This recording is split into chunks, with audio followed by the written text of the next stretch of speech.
On a moonless October night, deep in the West Virginia mountains, the forest held its breath. The only sound was the rhythmic lurch of a heavy train fighting its way up the grade. Flip, flap, flip, flap. Then, a brilliant beam of light sliced through the darkness, pinning a man to the tracks. In the next instant, the gorge erupted in a firestorm of gunfire that echoed off the ancient canyon walls.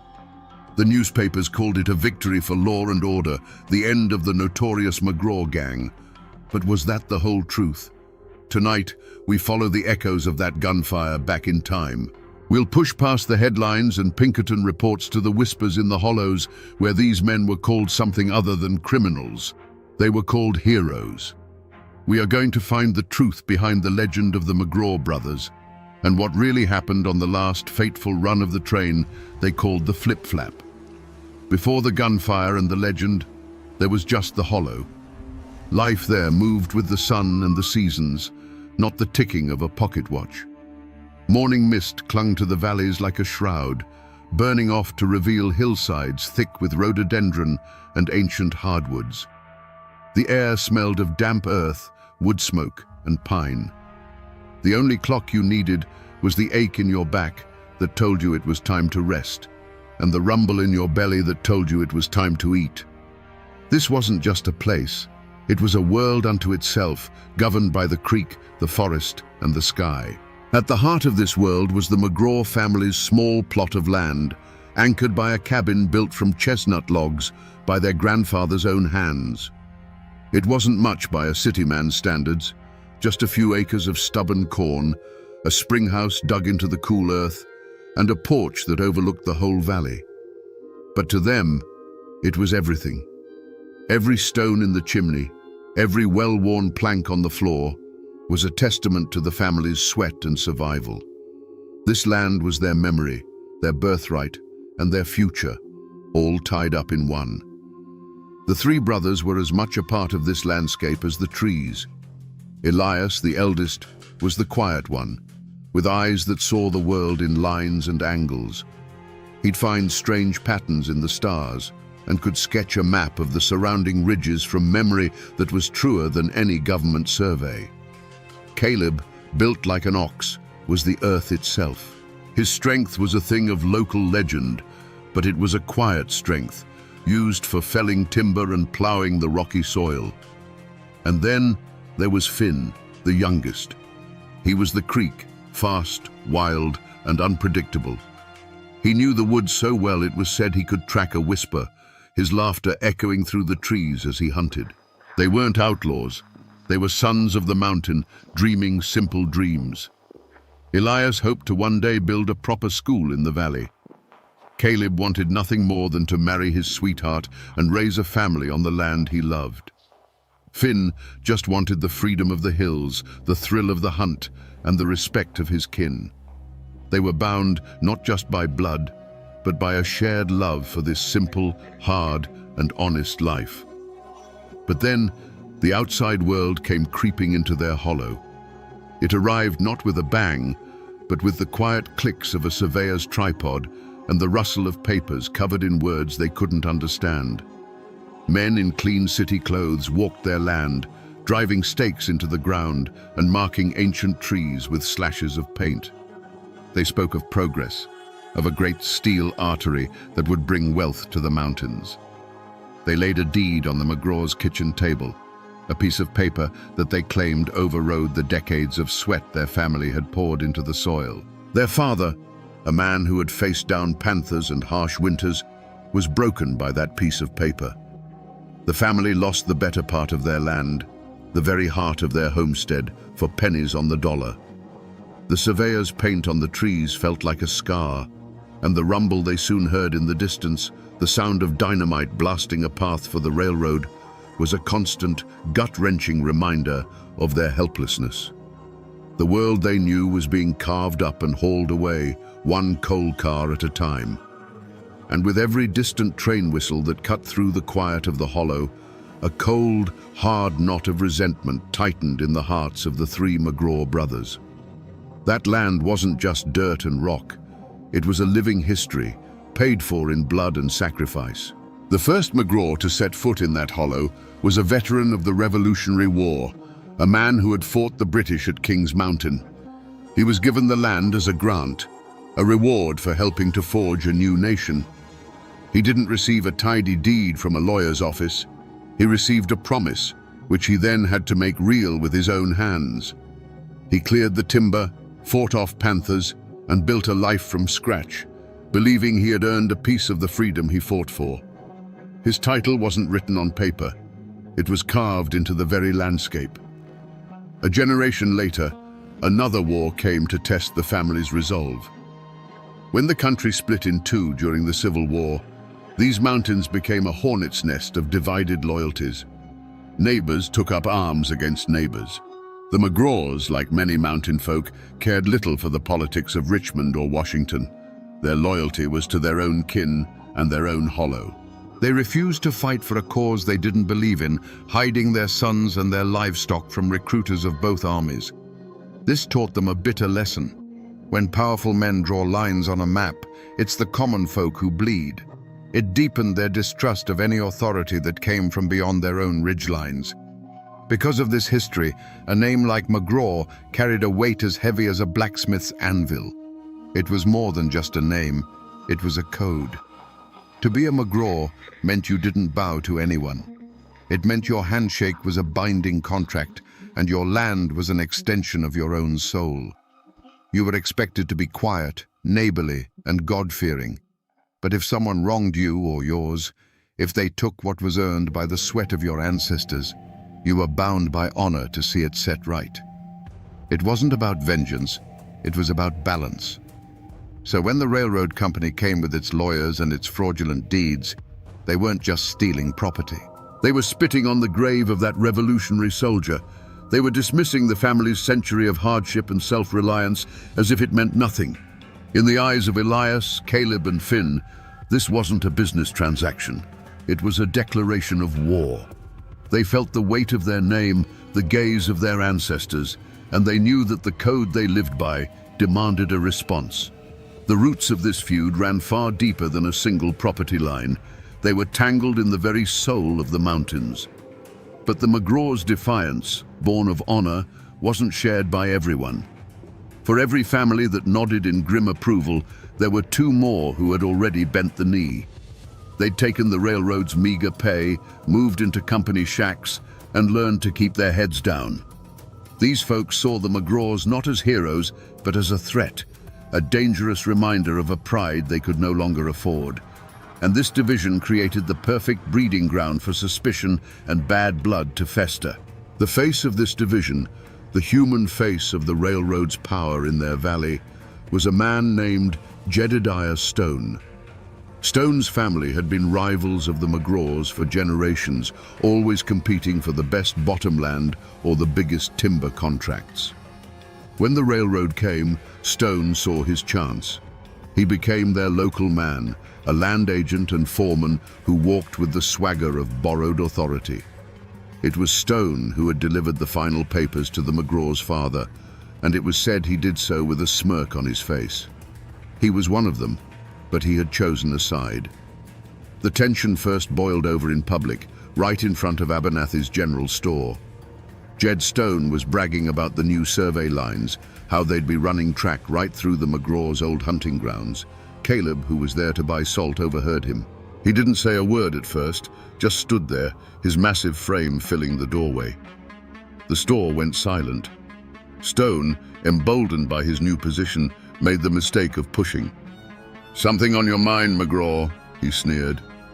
The fistfight that followed was short, brutal, and left Stone with a broken nose and a mouthful of dirt. He didn't get up until Caleb was long gone, but the hatred in his eyes could have set fire to the building.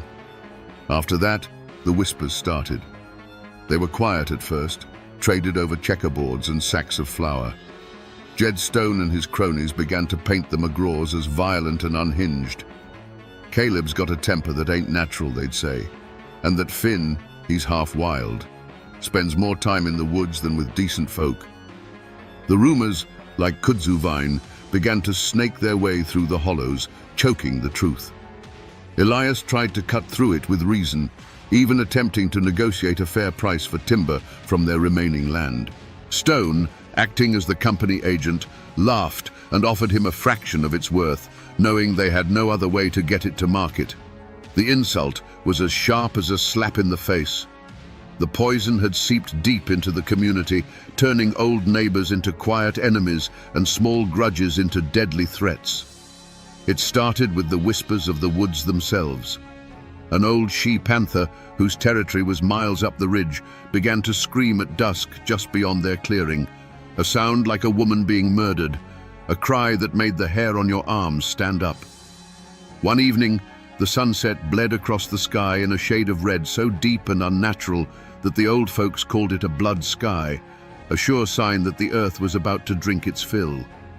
Even the wind seemed to change its tune, moaning through the pines, not with the familiar sigh of the mountains, but with a sound like a mother weeping for her lost sons.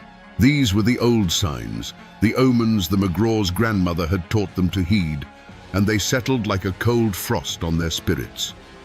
Then, the human omen arrived.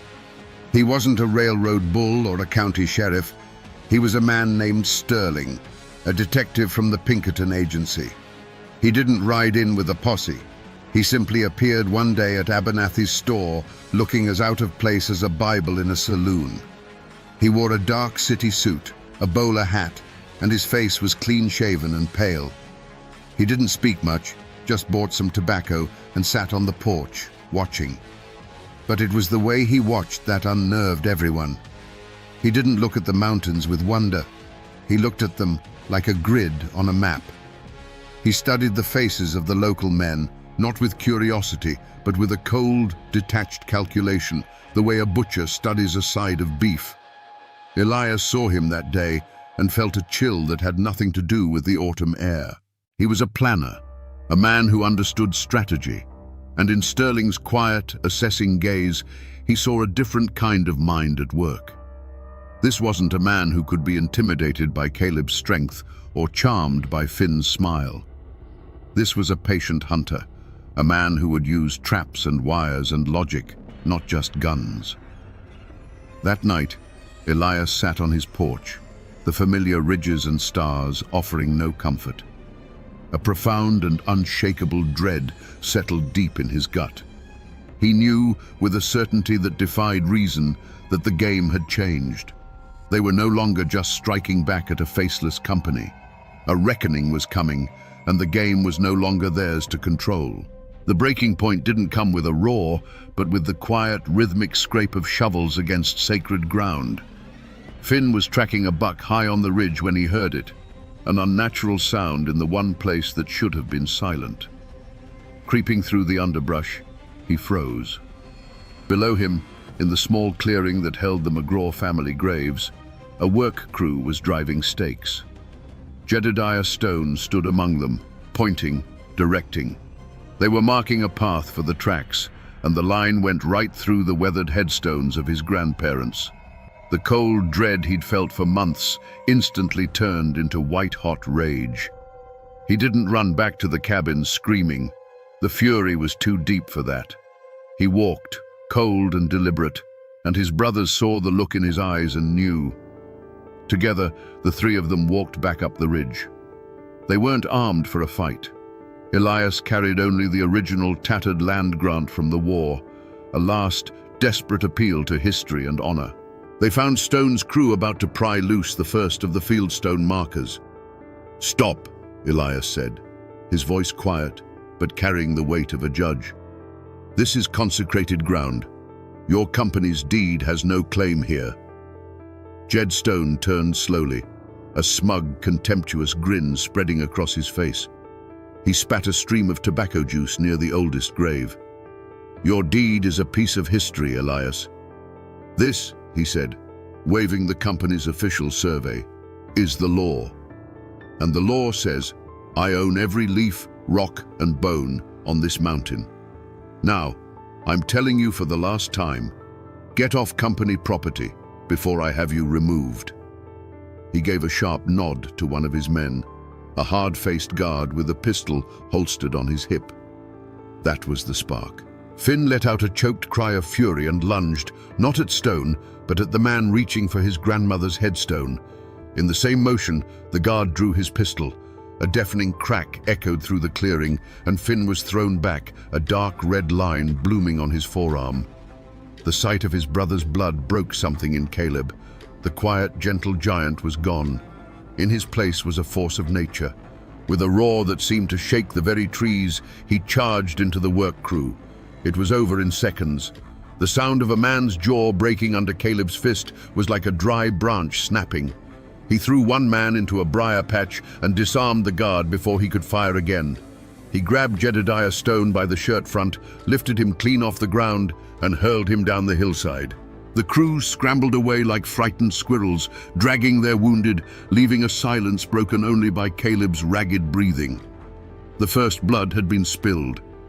And in that moment, standing over the desecrated graves of their ancestors with the scent of gunpowder in the air, the McGraws knew their old life was over.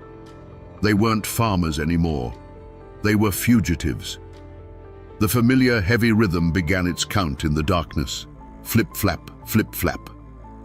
It was the sound of opportunity, the dinner bell that had called them to work so many times before. From his perch high on the ridge, Elias watched the train's single headlight cut a weak yellow path through the night. Below, he saw the faint shadows of his brothers moving into position. The small, muffled blast of dynamite was perfect, sending just enough rock onto the tracks to stop the beast in its tracks. The train hissed to a halt, its steam sounding like a great sigh of relief. It was their signature, a symphony of steel and rock they had perfected. But as Caleb and Finn stepped from the cover of the rhododendron, the symphony stopped. A new kind of silence fell over the gorge, a silence that felt heavy, watched. And then, the night was torn open. A brilliant electric searchlight mounted on the engine's tender flared to life, a single blinding eye that burned away the shadows and turned Finn into a statue of terror. In that same frozen second, a whistle blew from the woods, and the gorge answered. It wasn't just gunfire. It was a solid wall of noise, a physical force that seemed to press in from all sides. From his ridge, Elias saw the tree line across the canyon erupt in dozens of angry, blinking stars. The sharp cracks of rifles and the deep boom of shotguns all blended into one continuous, deafening roar. He saw his brothers, caught in that merciless white light, suddenly stripped of their legendary status. They were just men, terribly exposed and tragically outmatched. The wooden walls of the mail car began to splinter and peel away under the assault, silent witnesses to the storm. Bullets ricocheted off the steel wheels with a high, mournful whine. A lantern hanging on a hook shattered, its brief flare of orange light swallowed by the chaos. The air, thick with the smell of coal smoke and damp leaves, was suddenly choked with the acrid, biting scent of burnt gunpowder. Men were shouting, their commands lost in the thunder, their cries cut unnaturally short. From his vantage point, a helpless god watching his world be unmade, Elias saw his brother Caleb become the focal point of the storm. The big man didn't run. He roared, a sound of pure, primal defiance, and stood his ground, his shotgun bucking against his shoulder, trying to provide a shadow for Finn to escape into. But there were too many flashes, too many angry hornets in the air. Then the great shadow faltered. He didn't cry out. He simply folded, falling with a terrible slowness, a great stone monument toppling back into the earth from which he came. Finn, fast as a whisper, almost made it. He moved like a ghost through the strobing effect of the muzzle flashes, a phantom of the woods, even in this hellscape. He was just feet from the safety of the dark tree line when a single sharp crack cut through the din, and the ghost stumbled. His leg buckled beneath him, and he fell into the unforgiving beam of the searchlight, no longer a spirit of the mountain, but just a boy on the ground. His flight ended. The firing stopped as suddenly as it began. The ringing silence that rushed in was more terrifying than the noise it replaced.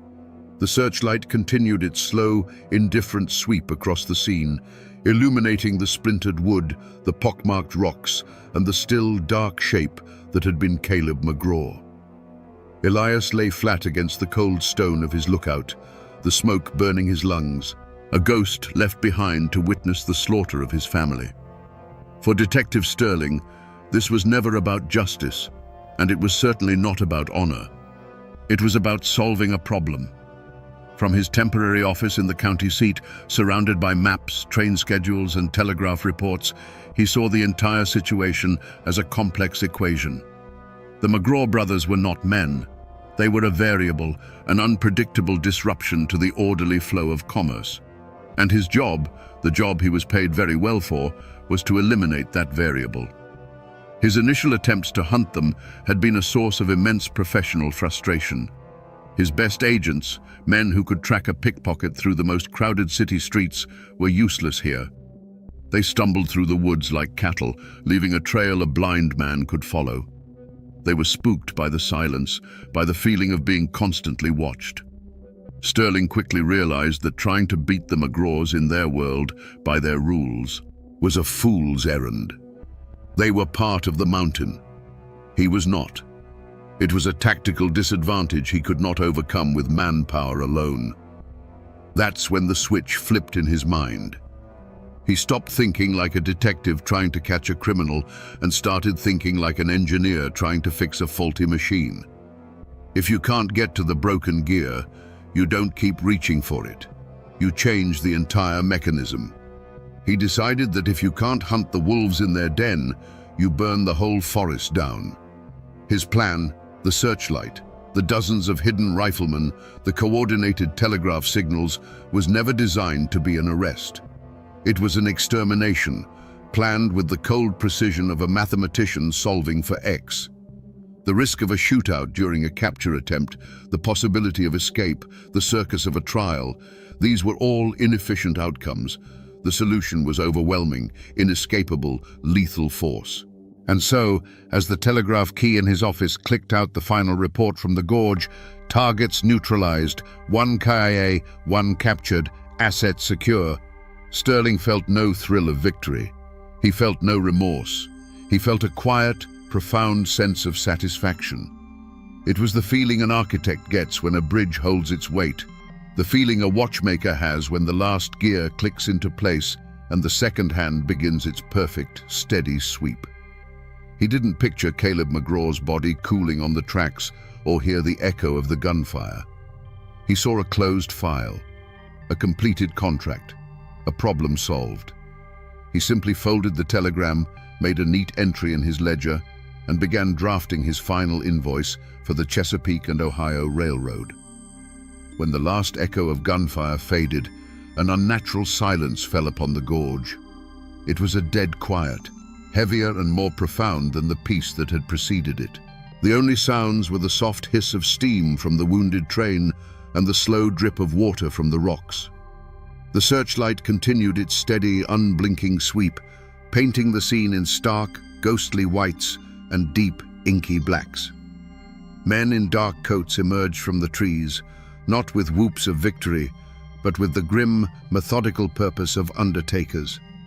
This wasn't the aftermath of a fight. It was the cleanup of an execution.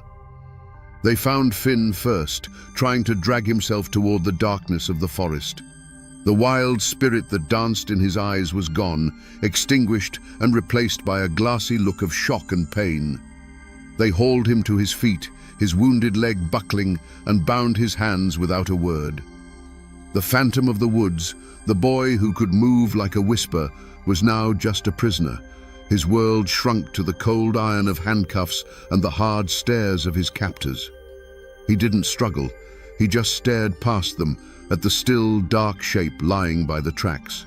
That shape was Caleb. The great mountain bear lay still, his massive frame looking strangely out of place against the orderly lines of the railroad ties. The lawmen gathered around him, their lanterns casting flickering shadows that made it seem for a moment like he might still be breathing. But he was gone. His strength, which could bend a railroad spike and uproot a stump, had been no match for a dozen well-aimed bullets. He had died on his feet, a human shield, a final, futile act of love for his younger brother. High above, hidden by rock and shadow, Elias watched it all. He saw them bind Finn. He saw them stand over Caleb's body. A wave of grief so cold and sharp it almost made him cry out washed over him. But he choked it down, turning it into ice in his veins. He couldn't help them. To reveal himself now would be a fool's death, an insult to Caleb's sacrifice. His mind, the planner's mind, took over. He wasn't a brother anymore. He was a survivor, a witness, a memory. Without a sound, he backed away from the ledge and melted into the deep woods, disappearing into the one place they could never follow, a ghost swallowed by the mountain that had been his home. By dawn, the gorge was crawling with railroad detectives and county lawmen. The telegraph wires hummed with the news. The McGraw gang was broken. The official story, crafted by Sterling himself, was already being printed in the Charleston papers. They were described as a pack of bloodthirsty animals, and their end was hailed as a triumph for progress. A warrant was issued for the last remaining brother, Elias McGraw, and a bounty was placed on his head, $500, dead or alive. It was a fortune in these parts, a sum large enough to make a man forget all about loyalty, kinship, and the old mountain code. The news of the shootout didn't arrive in the hollows on the pages of a newspaper. It came in whispers, carried by a shaken trainman, then a track walker, spreading from cabin to cabin like a contagion. The stories were fractured and full of horror.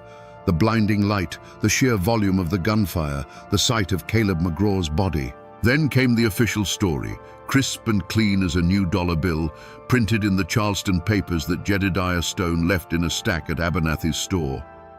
It spoke of a heroic police action against a gang of violent thieves. And just like that, a line was drawn straight through the heart of the community. At the store, the old pot-bellied stove became a silent border. On one side sat the company men, the foremen and railroad guards, drinking coffee and nodding along as Stone read the heroic accounts aloud. On the other side sat the old-timers, the farmers and miners whose families had been there for generations. They said nothing.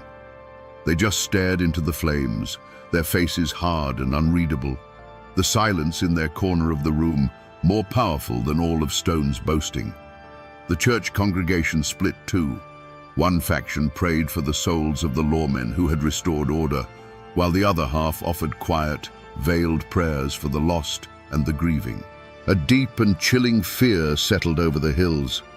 People had seen what the railroad and its hired guns were capable of. They had brought an army into that gorge, and the law had blessed it. Men who might have known the McGraw's movements, who might have been able to offer a truer account of what happened, suddenly developed terrible memories. When questioned by Pinkerton agents or the county sheriff, their answers were a chorus of "don't know" and "didn't see." It wasn't a conspiracy to protect the McGraw's legacy, it was a conspiracy of self-preservation. They understood the new math of survival. The railroad's power was absolute, and speaking the truth could get you fired, evicted, or worse. A blanket of collective silence was pulled over the hollows, smothering the facts of that night. But even in that suffocating silence, small acts of courage flickered like candle flames in a storm. An anonymous sack of cornmeal and salted pork was left on the porch of a distant McGraw cousin. The blacksmith, a man who had known Caleb since he was a boy, told Jed Stone his forge was too busy to shoe his horse and left the animal standing. These were quiet rebellions, tiny gestures that went unnoticed by the men in charge, but they were messages understood by everyone else. They were a signal that while the body of the community might have been broken, its spirit, the old mountain code of loyalty, was not yet dead. It was a spirit that would be tested to its absolute limit by the crisp new posters that soon appeared, nailed to the door of the store and the biggest trees in the valley, announcing the $500 bounty on Elias McGraw. The hunt for Elias McGraw began not as a noble pursuit of justice, but as a business venture. Detective Sterling, a man who believed in systems and efficiency, organized the posse. He knew his own Pinkerton agents were liabilities in this terrain, so he leveraged the bounty. The $500 reward drew a rough collection of men down from the hills, men with cold eyes and worn-out boots, who knew the ridges but whose loyalty was only to the silver dollar. To lead this motley crew, Sterling appointed Jedediah Stone. Puffed up with a new sense of authority and burning with personal vengeance, Stone swore he knew every path and hideout Elias could possibly use. They set out with a confidence bordering on arrogance, a clumsy army crashing through a silent world. They were loud, their city boots snapping twigs and dislodging stones, their voices carrying for miles in the still mountain air. They were hunting a ghost, but they sounded like a herd of buffalo. The mountains, in turn, seemed to conspire against them. Sudden, chilling rains would turn the trails to mud, washing away any potential tracks. Thick fog would descend into the valleys without warning, swallowing landmarks and turning the men back on their own trails. They were outsiders, and the ancient landscape seemed to be actively resisting their intrusion. Days bled into a week, then two. The mood of the posse soured. The bounty hunters grew restless and suspicious of one another. Each man fearing another would find the trail first and claim the prize. Jed Stone's confident boasts turned to frustrated curses as every certain location proved empty. The men began to feel the oppressive weight of the forest's silence. They started at every shadow, mistaking the cry of a hawk for a signal. The man they were hunting became less a fugitive and more a myth. They spoke of him in hushed tones around the campfire, calling him the Haint of the Ridge. Elias was no longer just a man on the run. He was the spirit of the mountain itself, and he was hunting them back. Their break came from a place of desperation. An old trapper, his family facing a hard winter, was quietly approached by one of Sterling's men. For a fraction of the bounty, paid in cash, he reluctantly drew a crude map on a piece of bark. It showed a forgotten network of limestone caves near the highest ridge, a place the old folks called the Devil's Pantry. It was a treacherous, hidden place, a perfect bolt hole. The trapper's information reignited the posse's hope. This was it. They had a destination. They had a trap to set. They approached the caves at dusk, moving with a caution they hadn't shown before. Spreading out, they formed a tight cordon around the main entrance, rifles at the ready. Stone and a few of the bravest men crept forward. Inside the mouth of the largest cave, they found the proof they needed: the embers of a fire, still faintly warm, and a single spent rifle cartridge lying on the ground. A wave of triumphant excitement shot through the men. He was here. They had him cornered. With a signal, they rushed in, their lanterns cutting through the subterranean darkness, their shouts echoing off the damp stone walls. The main cavern was empty. They searched every corner, every shadow, finding nothing. Defeat began to settle in until one of the bounty hunters noticed a faint draft coming from the very back of the cave. Behind a curtain of rock, they found it. A fissure no wider than a man's shoulders, a tight, twisting passage that snaked through the mountain's core and opened out onto a different valley a mile away. It was a bolt hole no map would ever show, a secret passed down through generations. Elias had been there. He had likely watched them assemble, listened to them approach, and then simply slipped away through the heart of the stone, leaving them to storm an empty room. The hunt was over. The ghost had vanished for good, leaving behind only the cold, damp air of an empty cave and the bitter taste of utter humiliation. The trial of Finn McGraw was a piece of theatre, and everyone in the county courthouse knew their part. The building itself felt like an occupied territory, with grim-faced Pinkerton agents standing guard at the doors, their long coats failing to hide the pistols on their hips. The room was divided as sharply as a clear-cut forest. On one side sat the railroad officials, the company men, and Jedediah Stone, all looking confident and righteous. On the other, clustered together for warmth, were the mountain folk, their faces a mixture of fear, grief, and simmering resentment. In the defendant's box sat Finn. He was thinner now, the wildness in his eyes replaced by a quiet, hollowed-out stillness. He was clean and wore a borrowed shirt, but he still looked like a caged animal. He never looked at the judge or the jury. His gaze was fixed on a point far away, out the window, toward the blue-hazed ridges that had once been his whole world. He was physically present, but his spirit was already gone. The prosecution was a performance of calculated cruelty. A slick lawyer from Charleston, hired by the railroad, painted Finn and his brothers as nothing short of demonic. He spoke of progress, civilization, and the sanctity of property, making the McGraws' desperate fight for their land sound like a savage assault on the very foundations of America. His star witness was Jedediah Stone, who stood on the stand, puffed up and pious, and lied with the ease of a man ordering breakfast. He spoke of an unprovoked attack, of Caleb's insane rage, and claimed the desecration of the family graves was a malicious fiction invented by the defense. When the old, tired public defender tried to call witnesses from the hollows, a wave of collective amnesia swept the room. Men who had known the McGraws their whole lives suddenly couldn't recall specific conversations. Women who had seen Finn's bleeding arm after the first confrontation now had only a vague memory of the day. Their eyes darted nervously toward the Pinkerton guards, toward Jedediah Stone, and they mumbled their answers to the floor.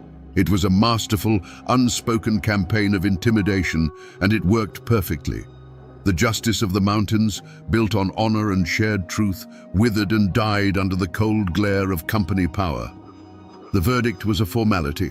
The jury of 12 farmers and merchants who wouldn't meet Finn's gaze deliberated for less than an hour. The foreman, a man who had bought corn from the McGraws' father for 20 years, read the word guilty in a voice that was barely a whisper. The sentence was swift: life, to be served in the stone fortress of the state penitentiary at Moundsville. As they clamped the shackles on his wrists, Finn finally broke his silence. He looked at Jedediah Stone, who was accepting congratulations from the railroad lawyer, and a faint, bitter smile touched his lips. Finn was led away, a ghost in chains, leaving a courtroom thick with the stench of a lie. The law of men had won its victory.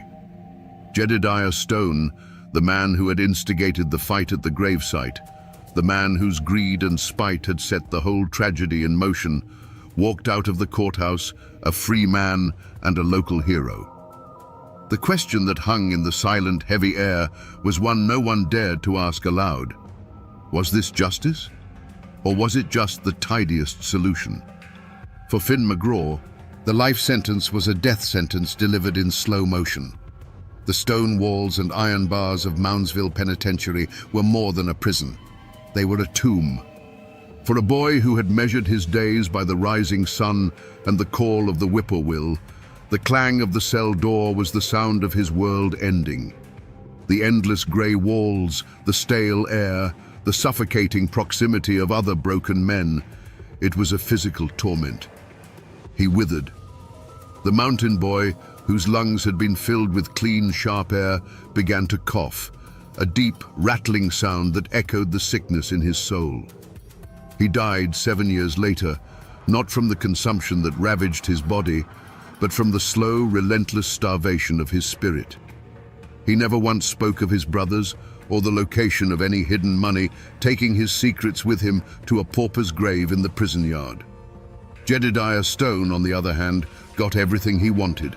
The railroad rewarded him handsomely for his loyalty, giving him a managerial position and the title to the last of the McGraws' land. He built a new, bigger house right where their old cabin had stood, a monument to his victory. But his victory was a hollow one. The whispers that had once been about the McGraws were now about him. He was no longer a neighbor. He was the company man. People were polite to his face, but their eyes were cold and distant. Men would fall silent when he entered the general store. No one invited him to barn raisings or church socials. He had the land, but he had lost the community. He grew old in that big, empty house, becoming a prisoner of his own making. He became paranoid, convinced that every shadow on the ridge was the ghost of Elias McGraw, come back for revenge. He took to carrying a pistol at all times, his nights spent staring out the window at the dark, silent mountains that seemed to be judging him.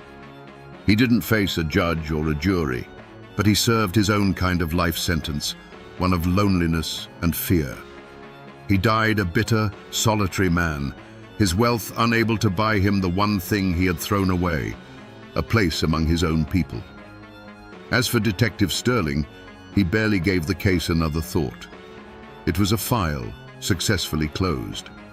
He collected his fee from the railroad and moved on to his next contract, breaking up a union strike in the coal fields of Pennsylvania with the same detached, lethal efficiency. The McGraws were just a name in a ledger, a solved equation, a footnote in a long and profitable career of enforcing the will of powerful men. And in the hollows, a deep and deliberate forgetting began. The story of the flip-flap ambush became a dangerous thing to remember, a wound that was better left to scar over. People stopped talking about it. The McGraw name was spoken only in hushed tones, a ghost story to frighten children. The railroad's power was now absolute, and survival meant accepting the new reality. The land, once a tapestry of family homesteads, was consolidated into company property. The old ways, the old code, were buried under a blanket of silence, as deep and as final as the grave. If you go looking for the McGraw name in that county today, you'll have a hard time finding it. Finn died without children, a number in a prison ledger. Elias vanished into the mists of folklore. The name, like a river driven underground, disappeared from the surface. But the bloodline didn't vanish entirely. It flows on through the descendants of cousins, quiet families who know the truth of the story, but have learned the wisdom of not speaking it too loudly. As for the Stones, their grand house, built on a foundation of betrayal, eventually fell to ruin, and their descendants sold the land and moved away, leaving behind a name that is now just a footnote in the county records. The most powerful echo of that night is etched into the land itself. The main railroad line doesn't run through the gorge the same way anymore. It was straightened and modernized decades ago, a safer, faster route blasted through the rock. But if you know where to look, if you're willing to hike through thick brush and over fallen trees, you can still find the old bed. The flip-flap curve is still there, a silent curving scar on the mountainside. The tracks are long gone, but you can still see the rotting ties, half swallowed by the earth, ghosts of steel and progress. To stand in that silent curve is to feel the weight of what happened there. The air is still thick with it. Just a few hundred yards from that curve, up on a small rise, you'll find a tangle of briars and a scattering of old foundation stones. This is where Jedediah Stone's house stood, and before that, the McGraw cabin. And if you search the ground nearby, you will find nothing. No trace of the family graveyard. That's because when the railroad men laid their tracks, they needed to build up the grade. They took the easiest path. They simply built their embankment right over top of it. The weathered headstones of the McGraw's ancestors, the very flashpoint of the whole tragedy, are buried deep beneath the tons of rock and earth that support the abandoned line. The history they died defending is now crushed under the weight of the thing that destroyed them. People forget. Documents burn and names fade from tombstones, but the mountains remember everything. They don't keep records in ink, but in stone and shadow and silence. The locals say that on a cold October night, when the wind is just right, you can still hear a sound echoing from that abandoned cut. A sound like the lurching of a heavy train. Flip-flap, flip-flap. It's a story the land itself refuses to let die. Because while the law of men may have written the official history, the mountains hold the truth in their very bones. So we come back to the question we started with. Were the McGraw brothers just a gang of ruthless criminals? The official record, written in the neat, confident hand of men like Detective Sterling, would say yes. They were a violent disruption, an obstacle to progress that was efficiently and justly removed. But the truth, as it so often is in these mountains, is a far more complicated thing. They were men who were pushed until they had no choice but to push back. Men who chose to break the law rather than break the code they were raised by. This has been more than the story of a forgotten gunfight. It's a story about the birth of modern America and the price that was paid for it. For every mile of track that was laid, for every ton of coal that was ripped from the earth, a piece of an older world was buried. The McGraws weren't just fighting the railroad, they were fighting against erasure. They were the last defiant roar of a way of life that was being silenced forever. And in the end, the most powerful weapon used against them wasn't a rifle in the dark. It was the pen that wrote the official history, the one that turned their righteous fury into a simple act of criminal greed. But a story like this never truly dies. It seeps into the soil. It whispers on the wind that blows through that lonely, abandoned gorge. Some say the ghost of Elias McGraw still walks those ridges, a silent guardian of a buried truth, a permanent echo of defiance. He stands as a quiet, eternal reminder that you can kill a man, you can silence a community, and you can pave over the past. But you can never ever kill a story that deserves to be told. And now, my friends, you know the rest of the story.